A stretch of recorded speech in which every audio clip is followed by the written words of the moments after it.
Bangladesh cricket দল সাদা পোশাকের জার্সিতে শেষবার মাঠে নেমেছিল গত ৩০ মার্চ শ্রীলঙ্কার বিপক্ষে চট্টগ্রামে। দীর্ঘ ৪ মাস বিরতির পর আবারও সেই চট্টগ্রামের জহুর আহমেদ স্টেডিয়ামে লাল বলের অনুশীলন শুরু করবে মুশফিক মমিনুলরা।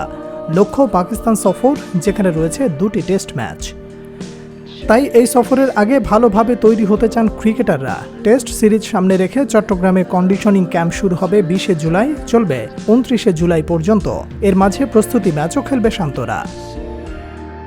বাংলাদেশ টাইগার্স ও জাতীয় দলের ক্রিকেটাররা 2 দলে ভাগ হয়ে 2টি করে একদিনের, 2টি টি-20 ও 2টি 3 দিনের ম্যাচ খেলবেন। চট্টগ্রামে লাল বলের প্রস্তুতি শেষ করে ক্রিকেটাররা ঢাকায় ফিরবেন 29 জুলাই।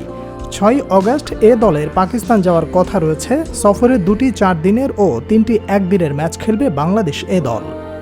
তাই আগস্টে জাতীয় দলের একাধিক প্লেয়ার 2 বার পাকিস্তানে যেতে পারেন, কারণ এ দলের হয়ে 4 দিনের ম্যাচ খেলতে যাওয়া বেশিরভাগ প্লেয়ার থাকবে জাতীয় দলের।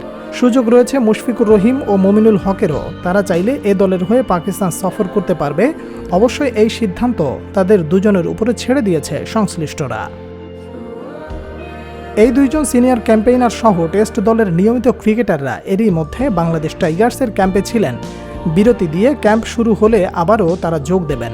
অবশ্যই এর মাঝেও মিরপুরে ঘাম ঝরাচ্ছেন মমিনুল, সাদমান ও জয়রা। অন্যদিকে টি-20 বিশ্বকাপের পর জাতীয় দলের ক্রিকেটাররা বিশ্রামে রয়েছেন। কিছুদিনের মধ্যেই তারা মাঠে ফিরবেন। ফ্র্যাঞ্চাইজি ক্রিকেট খেলার জন্য বাইরে যারা আছেন তারাও বাংলাদেশ টাইগার্সের ক্যাম্পে যোগ দেবেন। বিসিবি 10 অগাস্ট পর্যন্ত ফ্র্যাঞ্চাইজি লিগ খেলার অনুমতি দিয়েছে তাসকিন হৃদয়দের। আগামী মাস থেকে প্লেয়ারদের ব্যস্ততা বাড়বে আন্তর্জাতিক ক্রিকেটে।